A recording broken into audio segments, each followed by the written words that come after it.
¿Y qué son las fuentes materiales? Las fuentes formales tienen que ver con la palabra. Entonces, toda clase de documento, toda clase de escrito, toda clase de inscripción. Dije tres cosas distintas, ¿no? Escritos, documentos, inscripciones. Ahora voy a aclarar un poquitito. Todo eso son fuentes o discursos orales que nos refieren los hechos, ¿no? Hay porciones enteras de la historia que dependen por completo de discursos orales. En los años 60, 70 del siglo XX, la UNESCO montó un enorme proyecto para hacer una historia del África negra. ¿Sí? Claro, la historia del África antigua, ¿a qué se refiere? Egipto, toda el África mediterránea, Etiopía, y se acabó. El resto no se sabe absolutamente nada, ¿no? No tiene historia estos pueblos. Sí, claro, ¿cómo no tenían historia? Pero ¿cómo no tenían escritura esos pueblos hasta el siglo XIX entrado? ¿Me entiende? Nunca la tuvieron. Entonces, ¿cómo sabe usted su historia? Y por lo que se cuentan las tribus, ¿qué otra manera tiene? ¿Se entiende? No tenían otro recurso que hacer una especie de estudio etnográfico, ¿no? Recogiendo las tradiciones orales de las distintas tribus. La única manera de llegar a conocer algo de lo que ellos reconocían como pasado suyo. ¿Se advierte? Desde el punto de vista de la fuente formal, esto lo digo para que se advierta que hay también fuentes orales que a veces son las únicas disponibles, ¿no? Y son importantísimas. Bien. Lo mismo si el acontecimiento es muy próximo, usted entrevista a personas que han participado del acontecimiento, ¿no? Y claro, y recaba su testimonio. No hace falta que se lo haga por escrito, ¿no? Lo oye hablar y retiene lo que le contó, ¿no? Y puede tomarlo como un dato histórico, por supuesto, lógico, si es un testigo de los hechos.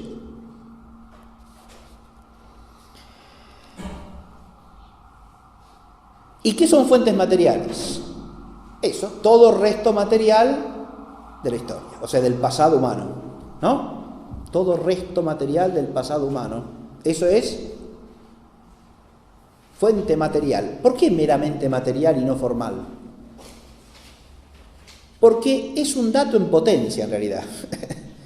Porque no se hace dato histórico hasta que usted no lo describe, o sea, hasta que no le hace llegar una palabra que le dé significado. ¿Se entiende? Ya, por ejemplo, si yo lo nombro como lo que es, esto es un resto humano, o esto es un resto de un cuerpo humano, ¿no? ¿Está claro? O esto es un fragmento de una vasija. Al nombrarlo, usted ya le está dando una entidad que de suyo no tiene, ¿no? ¿Está claro lo que digo? Tiene un pedazo de barro ahí, esto es un fragmento de una vasija, perfecto. Ya lo identificó, ¿no? Ya lo elevó a la esfera de la palabra humana, al resto material, le dio forma. ¿Se entiende? Fíjense que eso a veces es hasta una cuestión histórica, ¿no? Usted se encuentra con las pirámides del antiguo Egipto faraónico. ¿Y qué es eso? Es una pirámide. Pirámide lo nombra de una manera puramente extrínseca, ¿no? Tiene forma de pirámide. Sí, esa es la forma que tiene. Usted decía, me encontré ahí con un cubo, con una pirámide, ¿sí? Con una cosa redonda, no va más allá de eso, ¿no? Me encontré con una cosa redonda. Muy bien, perfecto. Me encontré con una pirámide, ¿no? ¿Pero qué es la pirámide? Hasta que usted no le puede dar un nombre que precise su significación, el resto material, ¿qué le dice? Y ven que esa gente era capaz de construir eso, perfecto, sí, sí. No mucho más, ¿no? La fuente material usted le puede sacar informaciones a la fuente material también, claro que sí, ¿no? Le puede servir para establecer una cronología, por ejemplo, ¿no? En algunos casos, en otros no. Es decir, hay restos materiales que se pueden datar, ¿no? Ahí vienen los métodos de datación, ¿no? Como el carbono 14, por ejemplo, ¿no? Que es solamente con hallazgos que sean materia orgánica, ¿no? No a las piedras de las pirámides, por ejemplo. En cuanto son piedras, no le van a decir a usted propiamente la edad que tiene, ¿no? Salvo que tengan incrustado algún resto orgánico que usted pueda analizar, pero hay que ver si esa piedra, eso ya no le dice el momento histórico en que se construyó la pirámide, porque la piedra esa ese resto orgánico lo puede tener de miles y miles de años antes de haber sido extraída, cortada y usada para hacer la pirámide. ¿Está claro lo que digo?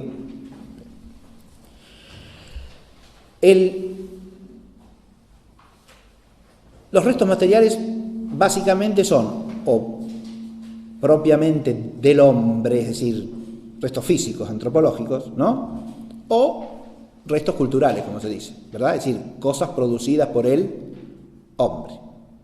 Y si no, son cosas naturales vinculadas al pasado humano, como puede ser los restos de un acontecimiento meteorológico o geológico, ¿se entiende? La lava volcánica de Pompeya, para poner un ejemplo. ¿Está claro? ¿Es un resto material o no? Claro, sí. Que unido a los restos humanos y a los restos culturales, le da a conocer a usted que ahí hubo una erupción volcánica que terminó con Pompeya y Herculano, ¿no? La excavación arqueológica de todo eso se hizo entre el siglo XVIII y el XIX, ¿sí?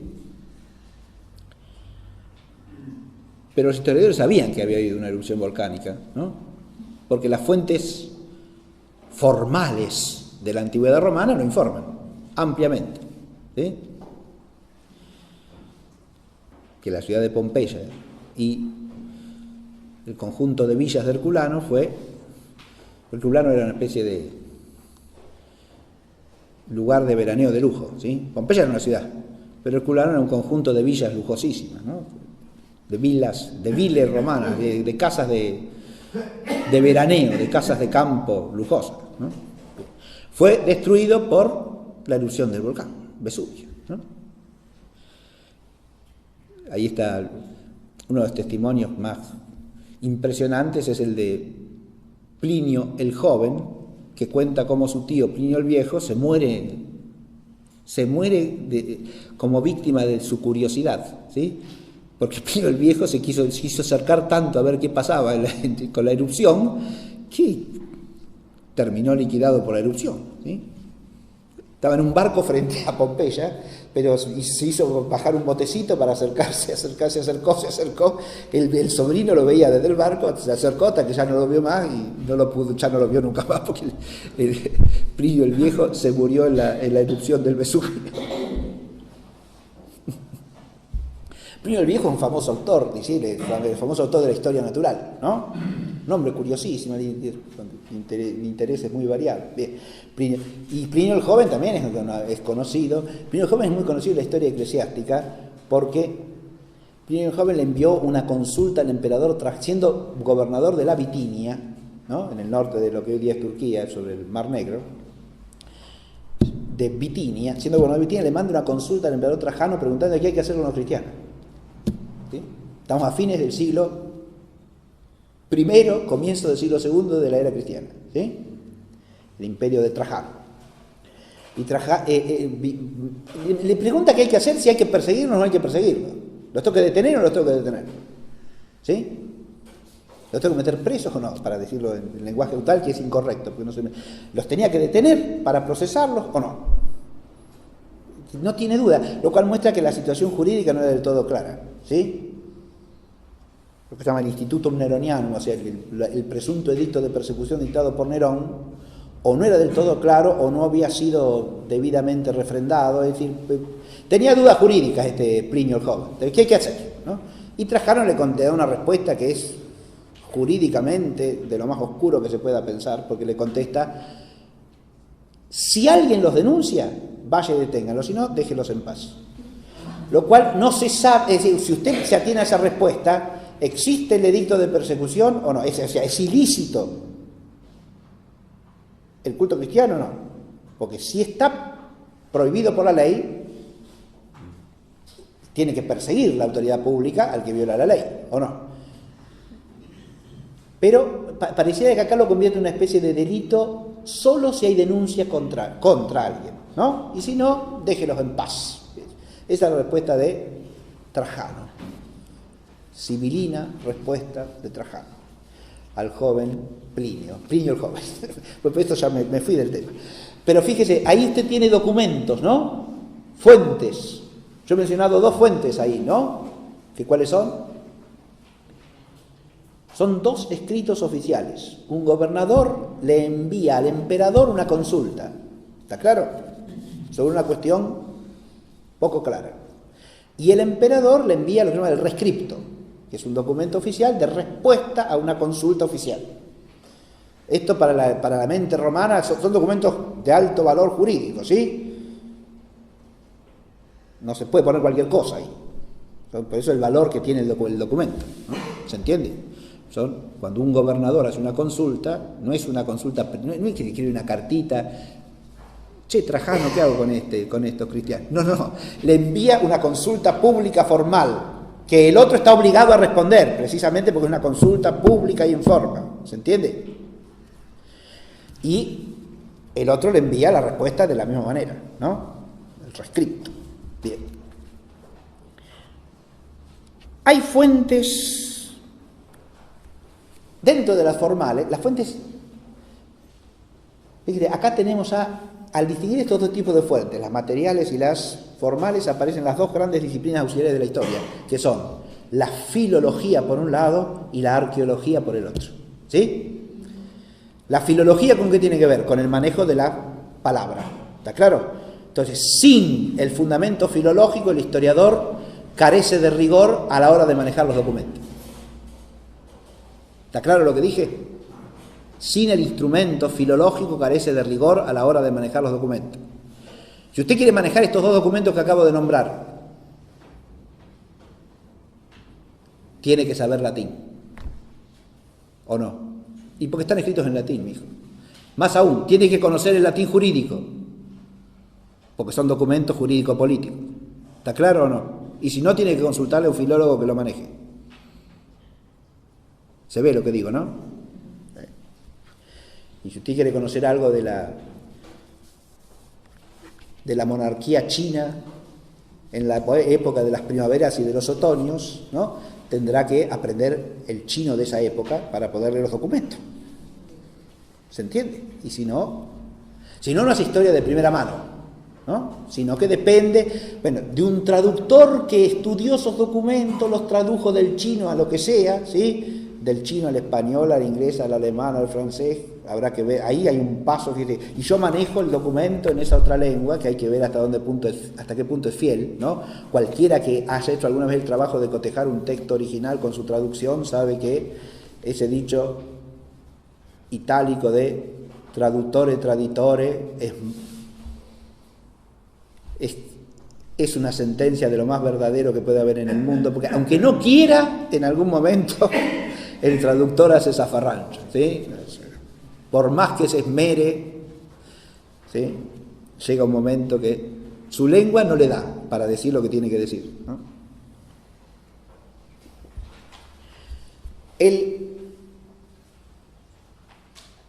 Y la otra disciplina es la arqueología, porque para manejar los restos materiales, ahí está el arqueólogo, ¿no? ¿Se entiende? Que es el que los halla, el que los cataloga, los clasifica, todo eso. Bueno, muy bien. Pero el historiador, que se tiene que apoyar en estos dos pilares, digamos así, tiene que hacer a su vez su tarea propia, ¿no? Porque estos le presentan las fuentes y en todo caso le ayudan a utilizar las fuentes, pero la utilización de las fuentes la hace él, no la hace ni el filólogo ni el arqueólogo. Las fuentes formales se pueden clasificar de distintas maneras. Yo he puesto acá nada más que dos cosas para recordarles, una las literarias y otra las documentales. Esta es una distinción hasta cierto punto problemática, pero en principio fácil de entender. Si yo quiero investigar la historia de las guerras del Peloponeso, ¿no?, hay una obra literaria que narra la guerra del Peloponeso, escrita por Tucídides. Eso es una fuente ¿cómo para nosotros? Es una fuente literaria, ¿está claro? Cualquier obra que pertenezca a la tradición literaria de un pueblo histórico, a partir de su composición pasa a ser fuente literaria. ¿Está claro o no? Una fuente literaria. En cambio, cuando se habla de fuentes documentales, se refiere a todo escrito que sin procurar informar acerca de un hecho histórico, da testimonio de él. ¿Está claro? No es una obra literaria escrita acerca de este hecho histórico o que lo nombre o que lo comente, sino que es un documento porque es un texto escrito sin intención de historiar. ¿Se advierte lo que digo o no? Como esos que mencioné yo recién de la consulta de Plinio y el rescripto de Trajano. No hacen tarea literaria ahí, ninguno de los dos. ¿Está claro lo que digo? Por supuesto que escriben en un estilo determinado, una lengua determinada, sí, pero no están haciendo obra literaria. Eso es una fuente documental. ¿Está claro lo que digo, no? Dije que esto puede plantear problemas, esta distinción, que en principio es nítida, ¿no? En principio es claro. Si yo leo una crónica de los reyes de Asiria, eso es una fuente literaria. ¿Está claro? En cambio, si me encuentro con una inscripción ocasional en un mojón que da cuenta de algún hecho histórico, eso no es una fuente literaria, es una fuente documental. ¿Está claro? Las inscripciones en general se consideran fuentes documentales. Toda clase de instrumento administrativo también se considera fuente documental. Ahora, para acontecimientos más recientes, porque voy a mencionar algo que no es una creación de los últimos 3 siglos en la historia humana. Para acontecimientos más recientes podemos tener como fuente, por ejemplo, los textos periodísticos. ¿Sí o no? ¿Y esos qué son?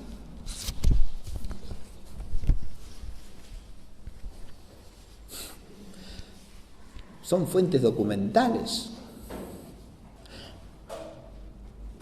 o más bien fuentes literarias, y más bien, ¿sí? Eso ya es una literatura, es un género literario determinado, ¿sí? Es la literatura periodística, ¿está claro? Una literatura con sus reglas propias que hay que estimar según esas reglas propias que constituyen el género y las especies del género, ¿sí? Desde un ejercicio serio y responsable hasta el libelo más amarillista, ¿está claro? Lo cual cubre un amplio arco, ¿no es cierto? Lo mismo puede pasar con el que hace profesión de ser historiador, ojo, ¿eh? Hay historiadores sumamente rigurosos y hay historiadores que son de espanto, ¿está claro? Fuentes literarias, fuentes documentales, las fuentes documentales son de gran interés, ¿por qué? Y porque ahí no hay alguien que está tratando de narrar los hechos, ¿no? Sino que espontáneamente puede dar testimonio de aspectos de la realidad que en la otra esfera pasan desapercibidos, ¿no? En la literaria. Ahora, la literatura no solo vale en cuanto a literatura historiográfica, porque ahí habría que distinguir, las fuentes literarias son las historiográficas, es decir, obras que hacen historia, ¿no? Y cualquier otro tipo de literatura que puede contener datos históricos. ¿Se advierte eso o no? Bien. Pero también hay que calibrarla según el género, hay que advertir si el dato histórico está transmitido con una intención determinada, por qué, para qué, si es ocasional, etc. Bien. Después hay fuentes primarias y secundarias, directas e indirectas, ¿no? La fuente primaria, esto ya se refiere a fuentes literarias documentales indistintamente, pero la fuente primaria es la que informa directamente del hecho que yo estoy investigando. ¿Se entiende? Primaria o directa. En cambio, es secundaria o indirecta la que, tratando de otra cosa, hace incidentalmente referencia a ese hecho que yo investigo. ¿Se ve, no?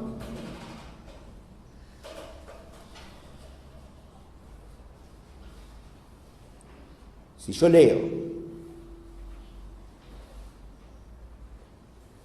estoy investigando, supongamos así, la historia de el reino de Israel, ¿no? En la antigüedad. Los libros de los reyes, ¿no? Y los libros de las crónicas son fuente directa, primaria, ¿está claro? Ahora, si yo en las crónicas de los reyes asirios me encuentro que nombran a Israel alguna vez, ¿no?, o en las crónicas o en los anales egipcios me encuentro nombrado a Israel, son fuentes secundarias, porque no tratan del pueblo de Israel, pero lo nombran aquí o lo nombran allá, o nombran algún acontecimiento que tiene que ver con el reino de Israel, aunque están haciendo crónica de los reyes egipcios o de los reyes asirios. ¿Está claro esto o no? Bien. Voy a saltear un poquitito lo que sigue, ¿no?, las fuentes formales y su estudio formal, porque no es solamente hallar las fuentes lo que tiene que hacer el historiador. El historiador necesita que esas fuentes hayan sido objeto de un estudio formal, o lo hace él o lo hace otro, pero ¿qué quiere decir un estudio formal de las fuentes? Primero, hay que saber de dónde procede la fuente, quién es el autor, en qué siglo está hecha la copia que yo manejo y cuánto dista del original. ¿Está claro? Todo eso lo hace una disciplina llamada diplomática, cuyas reglas fueron establecidas con rigor en el siglo XVII, ¿sí?, entre el XVII y el XVIII, ¿no?, ya, por dos monjes franceses benedictinos llamados Mabillon y Montfaucon, ¿sí? Eso se llama la diplomática. Diplomática porque estudia los diplomas. Se llama diploma a cualquier texto escrito sobre un soporte literario. ¿Está claro? Papel, papiro, pergamino, cualquier tipo de carta, es un diploma.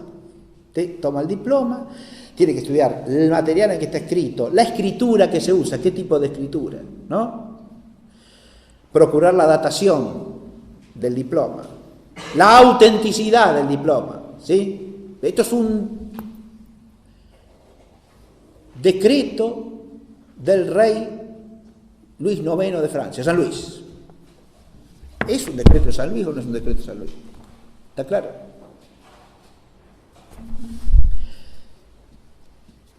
Hay gente que se dedica a esto historiográficamente, ¿sí?, a recopilar documentos y analizarlos para que queden dispuestos para que cualquier investigador que necesite esos documentos los tenga a mano, ¿no? El cartulario de la Universidad de París, por así, ¿está claro? Desde el siglo XIII hasta el siglo XVI. O sea, todos los documentos relativos a la Universidad de París, desde sus orígenes hasta el siglo XVI. ¿Sí? Eso lo hizo un fraile dominico llamado Denifle. ¿Sí? Estudiosísimo. Editó con rigor todos los documentos, el cartulario de la Universidad de París. ¿Se entiende? Bien. Eso queda dispuesto, pero usted quiere estudiar la historia de la Universidad de París, bueno, ahí tiene los documentos primarios, ¿está claro? Ordenados, catalogados, estudiados, autenticados, con la expresión de las dudas acerca de lo que podían no ser auténticos, todo eso. ¿Se entiende? Bien. Ven, porque es una disciplina rigurosa la historia, ¿no?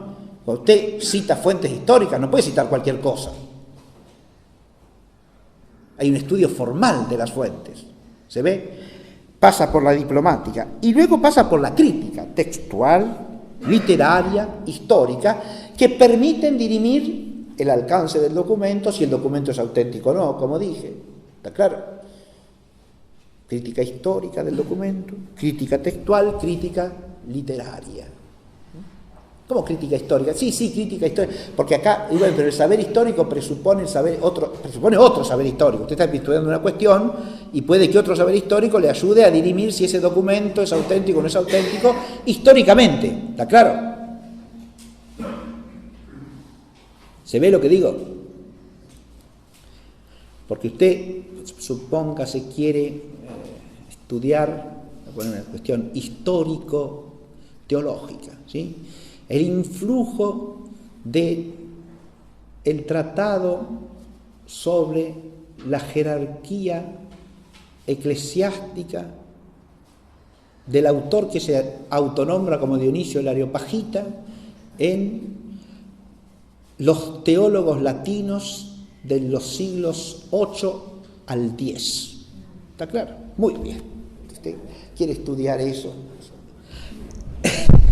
Es una cuestión histórica. Cuestión histórica. Bien. Usted tiene ahí un problema a investigar que hace la historia de la de teología, del saber teológico, ¿no?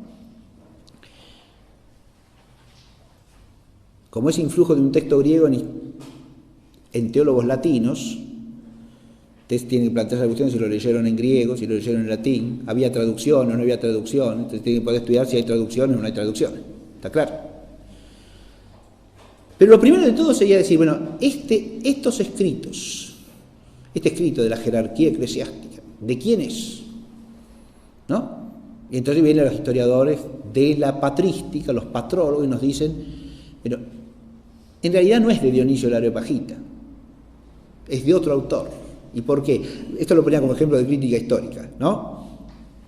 Bueno, porque hay un montón de elementos de contenido en estos textos que nos remiten a una datación que va entre fines del siglo V, comienzo del siglo VI. Por ejemplo, cuando escribe la liturgia, menciona hechos de la liturgia, de los ritos litúrgicos, que solamente pueden ser posteriores a mediados del siglo V. ¿Está claro? Que antes no están atestiguados para nada, después, a partir de ahí sí. ¿Se entiende?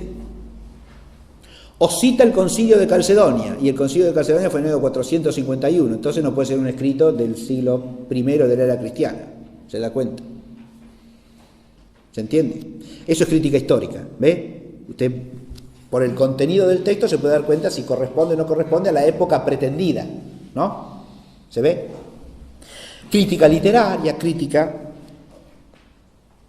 textual. La crítica textual, cuando usted maneja un documento, es una copia, ordinariamente.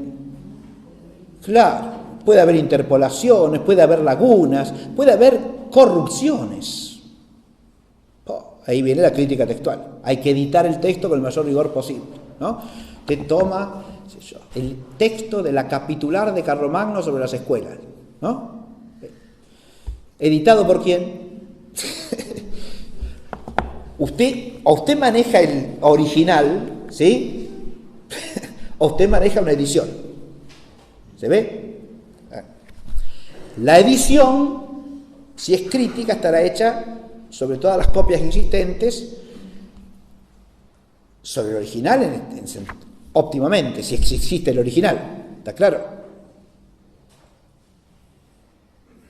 ¿Y sobre el original hay que hacer una edición crítica? Sí. Porque el original puede presentar dificultades de lectura. Esta partecita está borrada. ¿Y qué hacemos? ¿Hay alguna copia para saber lo que decía acá? Entonces buscamos copia, ¿sí? Y la copia dice algo, y la cotejo con el original, ¿podría ser esto lo que dice? ¿Y todas estas palabras entraban acá?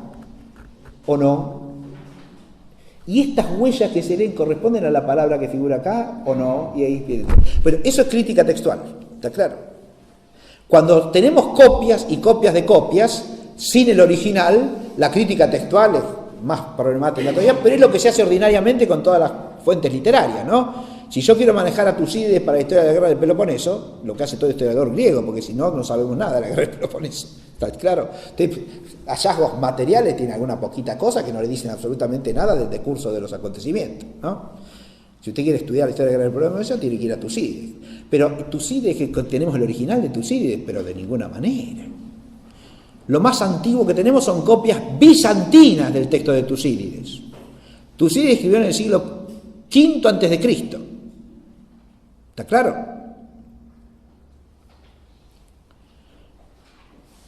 Y las copias más antiguas que tenemos son del siglo 8 o 9 de la era cristiana. ¿Sí? Entre eso, el texto fue copiado, con copias que no conservamos, ¿sí? Que se han destruido.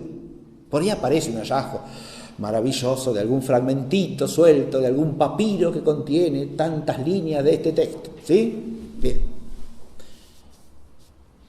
Hace poco se halló un papiro homérico antiguo, ¿no es cierto? Pero lo mismo pasa para Homero. El conjunto de las obras de Homero lo tenemos copiado en el siglo IX de la era cristiana.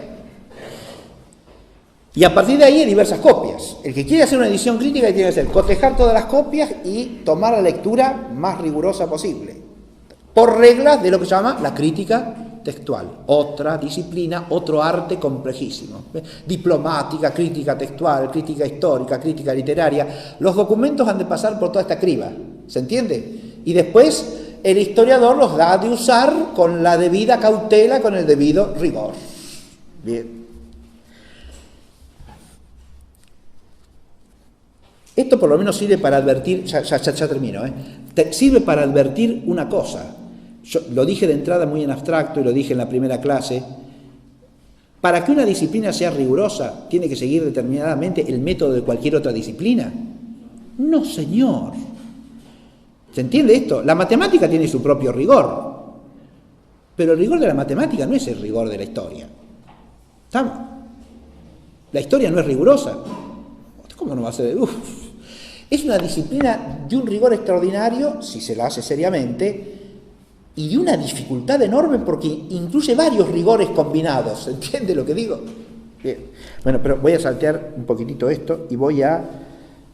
las fuentes materiales también hay que discernirlas, criticarlas, describirlas, datarlas, catalogarlas, hacer el análisis material, todo eso. Bien.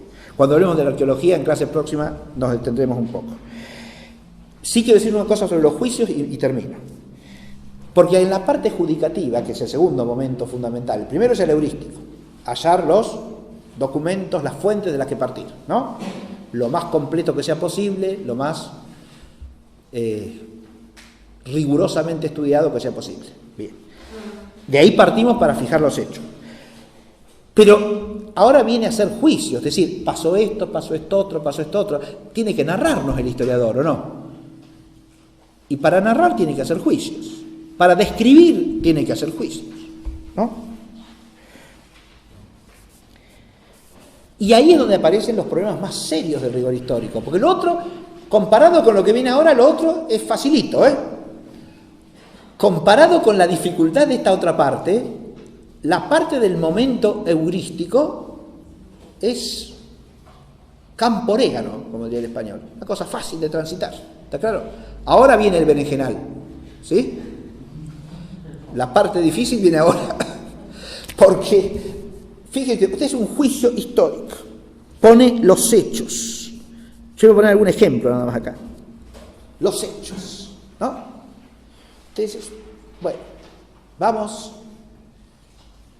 Si usted quiere hablar de los hechos, lo primero que tiene que hacer es darle un nombre al hecho. ¿De qué voy a hablar? Voy a hablar del feudalismo.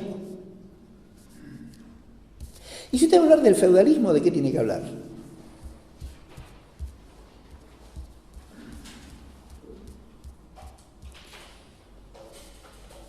Para hablar del feudalismo, ¿usted qué necesita? ¿Un historiador de qué siglos? Y de los siglos medievales, diría alguien.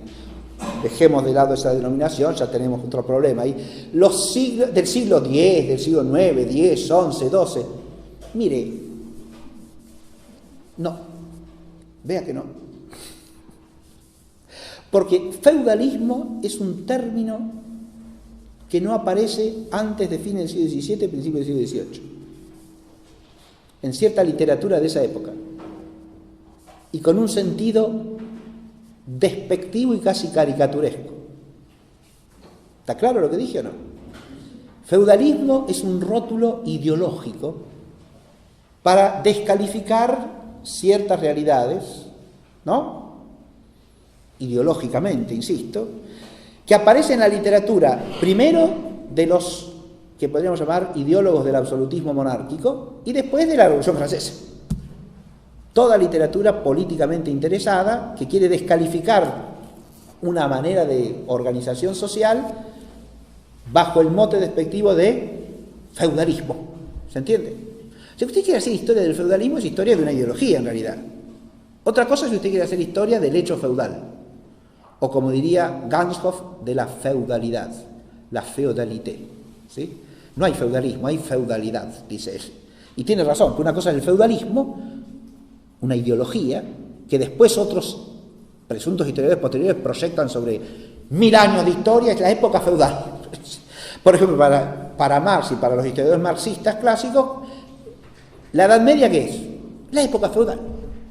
Y el feudalismo, que es un sistema económico. Uno de los grandes sistemas económicos que ha habido en la historia de la humanidad, ¿sí? Después de la economía esclavista, viene la economía feudal. Y después la economía capitalista. ¿Está claro? ¿Se ve? Es una etapa de la historia económica universal, ¿no? El feudalismo. Eso es historia, no, eso no es historia, no tiene que ver con la historia. Eso es, de nuevo, ideología ahistórica. Si usted quiere estudiar el derecho feudal, usted tiene que empezar a estudiar en los documentos qué es un feudo. ¿Sí? Ve como si los juicios constan de palabras. Ahora, si las palabras que usamos no sabemos lo que significan, ¿qué juicio riguroso podemos hacer en la historia? Entonces, la querella de la escritura fue una lucha de poder entre el papado y el imperio para ver quién prevalecía, la iglesia o el Estado. Juicio, eso es un juicio presuntamente positivo de un hecho, descriptivo, ¿no? Después investiga las causas. Todo. Usted ya asumió una serie de categorías ahí que, si usted parte de los documentos históricos, son inviables. Te hablo de la iglesia y del Estado, ¿en qué sentido? Usted está hablando de segunda mitad del siglo XI, comienzo del siglo XII. ¿Existe el concepto de Estado moderno o el concepto de Estado posterior a la Revolución Francesa, que es el que manejamos hoy día? Para nada de nada. ¿Existe un conflicto de poder entre la Iglesia y el Estado? ¿O eso es más bien la proyección de una situación posterior sobre aquellos siglos? ¿Se entiende lo que planteo o no? Cuando esto es un juicio descriptivo de la realidad histórica, ¿es realmente descriptivo? Este es el problema que hay que advertir. Ven que ahora se pone más difícil el asunto. ¿Cómo hace usted para detectar, cuando lee un libro de historia, qué es riguroso y qué no es riguroso ahí? ¿De qué está hablando el historiador? ¿Está hablando de su mente o está hablando de los hechos? El hecho feudal es de una enorme complejidad. Usted tiene que estudiar todos sus componentes, como dije hace un rato, la institución del beneficio, la institución del vasallaje, que en origen no tiene nada que ver con el beneficio, una cosa distinta. Después, cómo se combinan entre sí la feudalidad y el vasallaje, o sea, la institución feudo-vasallática. ¿Dónde funciona? ¿Cómo funciona? Diferentemente en un lugar que no tiene los documentos, ¿se da cuenta? Todo eso está documentado porque son instituciones jurídicas, todas. ¿Cómo jurídicas? No es que pasamos... La Edad Media no tiene derecho, más de que derecho consuetudinario, no existe. Usted se da cuenta que se dice tales disparates, ¿no? Cuando en todos los siglos de lo que se llama Edad Media hay una continuidad profunda y una complejización del antiguo derecho romano como derecho romano cristiano y con instituciones propias, ¿no es cierto? Que están todas documentadas. Usted tiene los textos, los diplomas, los documentos. ¿Está claro? Cuando usted establece una relación feudal o vasallática, es un acto público y hay un notario que atestigua, ¿sí? Así que hay montones de diplomas sobre el hecho feudal y sobre el hecho vasallático y sobre el hecho feudo-vasallático. Pero hay que estudiar eso para empezar a entender de qué se trata. ¿Se ve? Bueno, suficiente. Y si vamos a los juicios explicativos, peor, porque los juicios explicativos, además de el rigor conceptual, exigen rigor argumentativo. Acá es donde entra para explicar hay que argumentar, ¿sí? Acá el historiador tiene que saber lógica y aplicarla con el rigor adecuado para precaverse de cualquier falacia, ¿sí? No solo formal, sino material. ¿Está claro? Y no argumentar de manera que ni siquiera es aceptable para la racionalidad humana bien cultivada.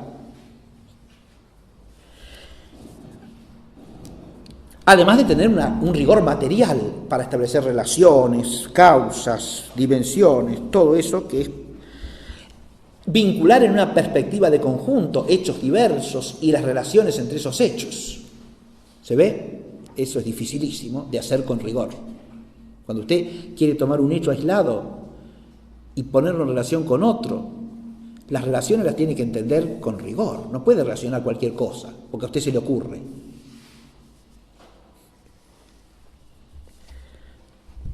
Yo puse un ejemplo acá para el rigor de la argumentación, porque me llevaría mucho tiempo. El caso de Lutero, sus doctrinas, sus acciones y sus efectos, ¿no? Estamos leyendo los sábados de la tarde ahora, con quienes reunimos habitualmente a leer, una biografía de Martín Lutero escrita por un gran historiador español, historiador de la Iglesia, llamado Ricardo García Villoslada, sacerdote jesuita, que escribió una historia de la Iglesia Católica general, que son 4 tomos, y tiene una biografía de Lutero en 2 volúmenes, que es un trabajo historiográfico realmente impresionante, partiendo de documentación de primera mano y manejada con extraordinario rigor, ¿no? Como hace siempre este historiador cuando estudia un tema particular. Tiene una biografía de San Ignacio también que es un monumento. Pesadísima para leer, porque cada página tiene así de texto y así de notas, y en las notas le trae los textos documentales en cualquier lengua, la que venga, ¿sí? En castellano, en francés, en alemán, en latín, lo que caiga. Bien.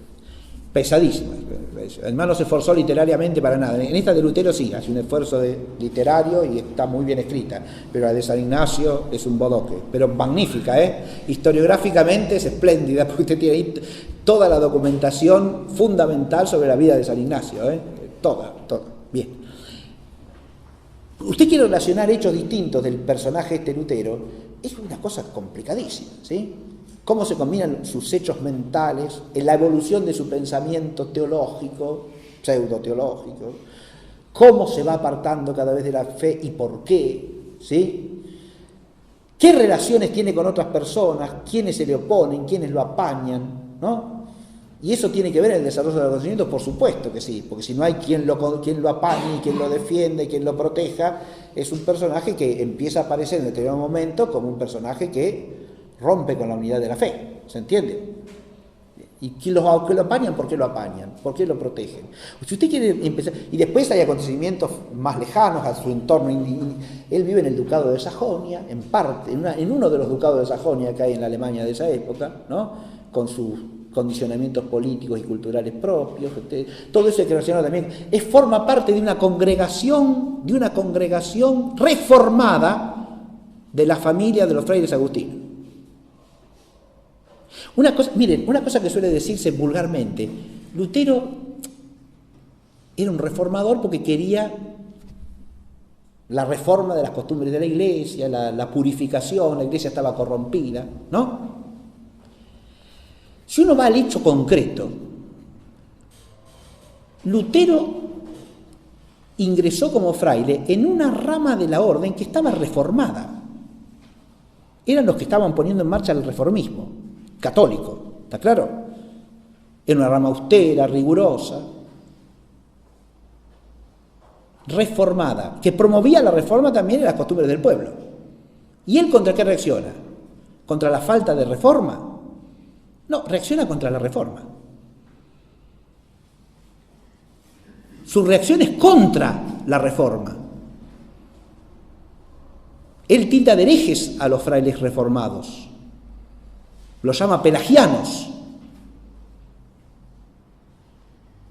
Porque se creen que con sus obras se salvan. Con sus obras de piedad, con su contracción al ascetismo, con sus oraciones, ¿no? Él no es que procura cristianos más orantes, más fervorosos, más piadosos, como buscaba la reforma del siglo XV y la del comienzo del siglo XVI, ¿está claro? Él dice que eso está mal, ¿se entiende? Eso es lo que está mal. Si usted en el aire hace relaciones, bueno, Lutero reaccionó porque la Iglesia estaba necesitada de reforma. ¿Necesitada de reforma según quién? Según él. Pero que la reforma según él consiste en destruir lo que es la Iglesia, ¿está claro? ¿Qué reforma es esa? Ninguna. Reforma quiere decir restaurar la forma deteriorada o de alguna manera oscurecida o desfigurada, ¿no? Y lo que le hace es romper con toda la tradición. ¿Se entiende? Entonces no se explica. Mire, ni se explica lo que hace por el espíritu de reforma, porque él no reforma sino que destruye. ¿Está claro? Es una explicación insuficiente ya por el efecto, ¿o no? Yo me refiero al rigor conceptual de los argumentos, ¿no? Acá. Si usted quiere decir que lo que buscaba era reformar, y lo que él procuró durante décadas es, yo con esa iglesia no quiero tener nada que ver, y se refiere a la Iglesia Católica, a los obispos, a los concilios, todo, no le interesa nada. ¿Cuál es la reforma que busca? Ninguna reforma. Quiere algo que surge a partir de él. Si uno entra en su mentalidad es fácil de entender eso porque él, y acá es el documento, ¿ven? Escrito de su puño y letra, una carta auténtica, usted aplica el método histórico, es una carta auténtica de Lutero, y el tipo dice: a mí no me interesa en absoluto lo que dicen los demás, nadie me puede corregir a mí, ni los doctores de todas las universidades de la cristiandad, ni los obispos, ni el Papa, ni los santos padres de la Iglesia. El único que está sobre mí es Jesucristo. Y yo soy la boca de Jesucristo. Listo, ¿qué explicación necesita usted? El contexto social, si la Iglesia tenía corruptelas o no tenía corruptelas, si los cardenales de Roma vivían lujosamente. ¿Qué tiene que ver todo eso con un tipo que piensa que él es la boca de Jesucristo y que Jesucristo le habla a la humanidad por él solo y nada más que por él? ¿Se entiende? Entonces, si usted parte de los documentos, ¿qué va a estar haciendo? Cavilaciones, de si el contexto era este, el contexto era aquel, lo favoreció esto, lo favoreció aquello. No, en principio no tiene nada que ver con nada, más que con una corrupción que está instalada en su pensamiento. Cuando usted tiene un tipo que piensa así, ¿puede tener efecto su acción si alguien lo apoya?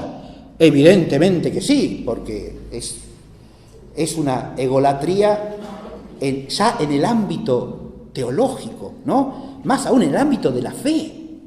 No es un profeta, es más que un profeta. Es la boca de Jesucristo. ¿Se da cuenta?